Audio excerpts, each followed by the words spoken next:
Z. And we are here to answer your Phoenix real estate frequently asked questions. So let's start off with this classic. Is a resale home a better value than a new build?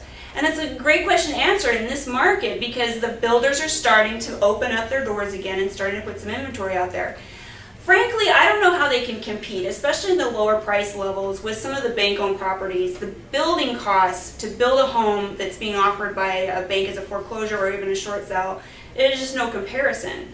So I don't know how the builders are going to compete on those lower price levels. I think at the higher price levels, you may find some good deals because the builders definitely want to get back in the game. The good news with new builds right now is they're much better quality than they were a few years ago.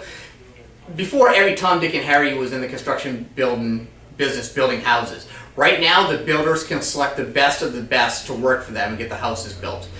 And another, but I still think there's better value in the resale. Another thing that you hear the new builders say is that we're better because we're going to give you a brand new warranty with that house. But the thing is, for $450 a year, you can buy a warranty that's going to cover that same amount of time, and it's going to be a lot cheaper than the new build is. It's going to be tough. It is. We're going to have to root for the builders. Go builders. You're up. Oh, my turn. When do I get the keys to my new house? Well, you get the keys to your new house when it's your house. It is not your house in Arizona, again we're talking, when you sit down at a table and sign the documents. You still need to make sure that the seller has signed and that it's funded and recorded. After all that happens, that's when you get your keys to your new house. Your real estate agent isn't going to be able to give them to you when you sit down and sign the papers. It still could take an extra couple days. It's true, and so I think it's important that you schedule your closing that way because we're kind of dealing with some timelines related to the banks when they can fund and when they can record with the county. So if you have a closing scheduled on a Friday and any little thing goes wrong, you're not getting your keys till Monday. So that's why a lot of times we try and schedule our closing dates for in the middle of the week just to give us a little buffer in case something goes wrong because you hate to have that moving truck waiting there and no keys to unlock the door. I'm up. Okay, how many homes should I look at before I choose one to buy? Well, it just depends. If you are lucky enough to find your dream home the first time out, definitely put an offer in on it. I mean, let's face it, the good stuff goes fast. So if you really like the house, put an offer in on it. But you know, everybody comes to the decision in a different way. Some people have to shop around, they have to get a feeling for what else is out there. Maybe, you know, they kind of like it, but they're waiting for their dream home to pop up. So it really is a personal choice as to how many homes you have to look at before you find one that you're ready to put the offer in on. The bad news is you're never going to find that perfect home. It doesn't exist unless you're building it yourself.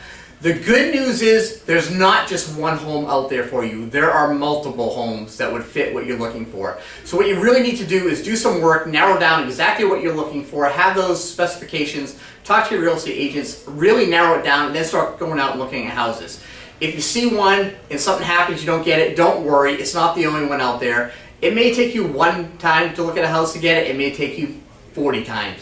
Somewhere in between, there's going to be you. Final question, who should be present at the home inspection? The home inspector, obviously. It works better that way. And the home buyer and the agent should be there. Now, is it always going to happen where both parties can be there? No, it's not. Sometimes a homeowner is out of state. Sometimes the real estate agent is out of state when it happens. But agent should really make an effort to be there. Does the agent need to be there? Does the home buyer need to be there for the whole thing? No, not really. But you need to show up, you know, good 15 minutes before it ends, sit down, talk to the agent, and go over everything and find out what's wrong with the house. Yeah, the good news is that most of the inspectors now have an electronic program where they can upload all of the inspection results. So ideally, if you're there at the end, they can go over those results with you. And I always try to go just because I like to be in the loop. But if my home buyer can't be there, then they can get this report, PDF, sent to them by email that same day with lots of pictures, lots of information. And if you use the right home inspector, you can always follow up and ask them questions. They're always happy to help out. And I think that's really key, is making sure you use that right home inspector. Talk to your agent. As always, send us your questions. You can find our emails all over this video. We love to hear from you. Shoot us an email, and we'll catch you next time. See you next week.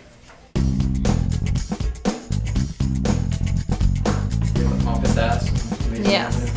Could you take one step to the right, both It's going to people? just raise more questions. I hope your day is going well. I hope your day is going well. Who's that? Not directed to me. No. Okay. No, I'm not calling you a hoe again. Hello. It's LaVanway here in Phoenix. Not ready yet. Oh. I know there's nobody left there open wires here for you. It wasn't open. open. It was sealed very well. But there's still a much better, in my opinion, value in a resale house. I had something to say. Some good stuff. I had Quality. something good to say. No, it's right there. Get it real quick. Got it. Isn't there an app for this? Who should be president of the home section? Let's not go into politics, shall we? Oh, please. Let's go to healthcare reform. Can we do healthcare reform? That's a whole different video. That's not our All right.